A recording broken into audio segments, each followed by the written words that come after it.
Bonjour, Vincent Cor de Côte d'Armor Destination. Je vais vous présenter aujourd'hui un bilan de l'activité touristique pendant la période estivale 2024 en Côte d'Armor. Pour commencer, quelques éléments de contexte au niveau national. Les élections européennes puis législatives ont eu un impact sur les comportements de vacances des Français, qui sont partis moins en vacances cet été et aussi un peu plus tard. On peut noter aussi que les JO, qui ont apporté une forte visibilité sur le territoire national, ont eu pour impact de décaler les départs en vacances d'été pour les destinations non concernées par les JO. Il n'y a pas eu de pont du 14 juillet, la météo était très mitigée en juillet cet été, et l'inflation élevée pèse sur le pouvoir d'achat des ménages. Ainsi, on peut noter une baisse de fréquentation française de l'ordre de moins 6% au niveau national, avec des différences selon destination. Les destinations Île-de-France, grâce aux JO, et les méditerranéennes ont plutôt bien fonctionné cet été. Au contraire, la façade atlantique et Manche ont subi des baisses de fréquentation. On peut noter des baisses de durée de séjour, des arbitrages sur les loisirs et la restauration liés au pouvoir d'achat des Français, des réservations assez tardives cet été aussi. Et du point de vue des modes d'hébergement, le locatif était plutôt gagnant cet été au détriment de l'hôtellerie et de l'hôtellerie de plein air. Concernant les Côtes d'Armor, on peut noter une baisse de fréquentation touristique sur la période de janvier à septembre 2024 par rapport à 2023 de l'ordre de moins 3%. Cette activité touristique est aussi en repli sur la période estivale de moins 5% par rapport à 2023. Pour autant, on peut noter que l'activité touristique en Côte d'Armor est restée supérieure à 2019 et aussi 2022 qui étaient des bonnes années touristiques. Concernant plus spécifiquement les clientèles accueillies en Côte d'Armor, on a accueilli 75% de clientèle française et 25% de clientèle étrangère. Concernant les clientèles françaises, nous avons accueilli plus particulièrement des clientèles d'Île-de-France, de Bretagne et des Pays de la Loire. On peut noter une stabilité des visiteurs bretons, un recul des clientèles parisiennes et du nord-ouest, et une baisse plus forte des régions du sud de la France et du nord qui étaient venues plus en nombre l'été dernier sur notre territoire. Pour ce qui concerne les clientèles étrangères, nous avons accueilli principalement des clientèles allemandes, anglaises et néerlandaises.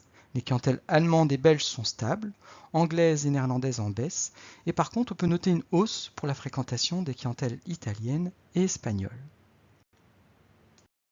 Concernant les destinations des Côtes d'Armor, nos principales destinations sont Lannion-Trégor Communauté, devant Dinan Agglomération, puis la baie de Saint-Brieuc avec Saint-Brieuc Armor Agglomération et Cap d'Erquy-Valandry. Depuis le début de l'année, on note un repli des nuitées sur la plupart des territoires littoraux comme intérieurs. Pour autant, c'est une fréquentation qui est supérieure à 2022 et 2019, à part pour les destinations intérieures comme le centre-Bretagne. Concernant les excursions à la journée des visiteurs français, de janvier à septembre, on a accueilli 12 millions d'excursions cette année. C'est en retrait de l'ordre de 6% par rapport à 2023, mais ça reste encore supérieur à 2019 de l'ordre de 3%. La baisse des excursions a été surtout notée sur le printemps, mais aussi en été, du fait notamment de conditions météo moins favorables cette année. On a eu 200 heures d'ensoleillement en moins en Côte d'Armor par rapport à la période d'avril à septembre 2024 par rapport à 2023, même aussi 2022. Les excursionnistes viennent principalement de Bretagne, puis Île-de-France, Pays de Loire, Normandie, c'est-à-dire des territoires de relative proximité. On peut noter en regardant les départements qui nous amènent des excursionnistes sur notre territoire, c'est d'abord l'Ille-et-Vilaine, devant le Finistère, le Morbihan, puis la Loire-Atlantique. Concernant l'avis des professionnels sur la saison estivale 2024, le taux de satisfaction sur la période d'avril à septembre est de 62% cette année. C'est un peu moins bon qu'en 2022 et 2023, avec des taux de satisfaction qui avoisinaient plutôt les 80%. Si on regarde plus spécifiquement par période de l'année, on peut noter un printemps assez mitigé, qui a été tiré heureusement par un très bon mois de mai grâce au pont du 8 mai Ascension. Par contre, le mois d'avril était en retrait du fait de vacances des Parisiens et des Bretons qui ne se positionnaient pas en même temps. Il n'y avait pas de semaine commune entre les deux périodes de vacances, ainsi qu'un week-end de Pâques qui était très précoce, fin mars. Une baisse de fréquentation aussi sur le début de l'été, Par contre, un mois d'août qui était globalement très satisfaisant et un mois de septembre plutôt correct, mais un petit peu moins bon que les mois de septembre précédents. L'avis des professionnels suivant les types de prestations. Concernant les hébergements, on peut noter une satisfaction de l'ordre de 61%. Un peu moins bonne pour les hôtels et les campings qui ont subi des baisses de fréquentation, en particulier sur le mois de juillet. Et par contre, plutôt correct pour les chambres d'hôtes et les locations, avec des taux de satisfaction de l'ordre de 80 à 75%. Pour les activités de loisirs, on peut noter une satisfaction très mitigée pour les activités de pleine nature qui ont subi des baisses de fréquentation sur certains mois du printemps et en juillet du fait d'une météo défavorable. Une activité par contre plutôt correcte pour les activités nautiques et les balades en mer qui ont bien fonctionné notamment en août. Une bonne satisfaction pour les gestionnaires de sites culturels et de loisirs, à l'image des châteaux et des musées, et aussi une fréquentation plutôt bonne pour les parcs de loisirs animaliers, à l'image du zoo-parc de Trégomeur.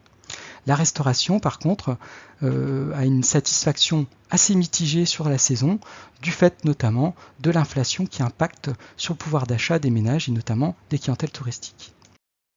Concernant les locations en plateforme de réservation, le nombre de nuits réservées sur la période de janvier à août 2023 a progressé de 4,6% par rapport à l'année dernière. Pour autant, le nombre d'annonces a progressé aussi, et là de l'ordre de 10%. Ainsi, l'offre a progressé plus fortement que la demande, ce qui explique un taux d'occupation en retrait de l'ordre de 5 points, ainsi que des revenus par location plus faibles que l'année dernière. Pour les activités de loisirs, la promenade randonnée était cette année encore la première activité recherchée par les touristes devant le patrimoine culturel et les fêtes et spectacles. On peut noter une baisse de fréquentation des sites littoraux comme intérieurs concernant la randonnée pédestre, à l'image du sentier de Denis-Poulmanac et du Cap Fréhel, de l'ordre de moins 2 à moins 3% cette année.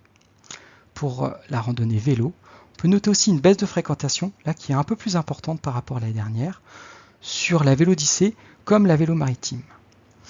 Par contre, les activités culturelles, à l'image des musées et des châteaux, ont bien fonctionné cette année.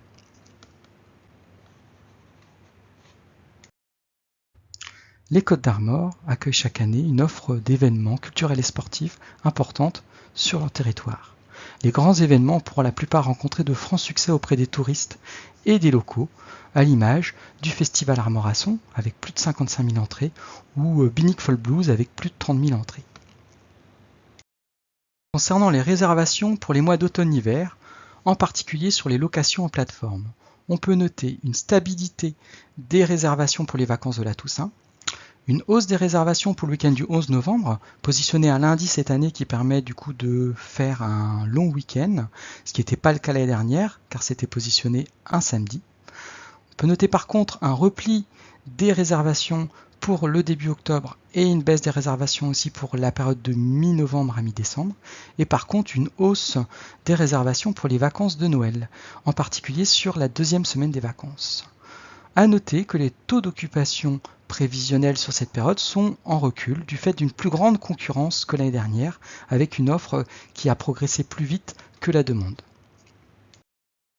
Pour plus d'informations, je vous invite à consulter les notes de tendance dans la rubrique Observatoire du tourisme de Côtes d'Armor Destination. À bientôt pour une nouvelle vidéo de l'Observatoire.